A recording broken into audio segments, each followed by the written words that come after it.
I am preparing for my second succession of potatoes. If you have a longer growing season, you can sow potatoes twice. I sow mine in March and then again in June. But I just cut them in half, basically what they call, I believe, chitting. But this was one potato, and being that I have little growth on each side, I cut it in half, and these are going to give me a few different plants. I just dug up some potatoes in one of my beds, and I put them in whole like this. I was doing the experiment to see if there is a difference, and there is.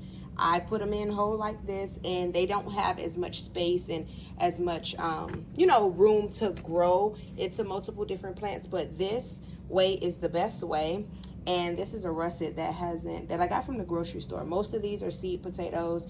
Grocery store potatoes are sprayed, but the bin that I did grow was grocery store potatoes, and they did okay, but this one has not sprouted, and I have had this one since February.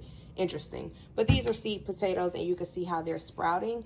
These are going to sit out for some days, a week, maybe 2 weeks before I put them in the ground, so that these can start to heal, so it'll ash over. So when I put them in the ground, they don't rot right away, because we are having a lot of rain.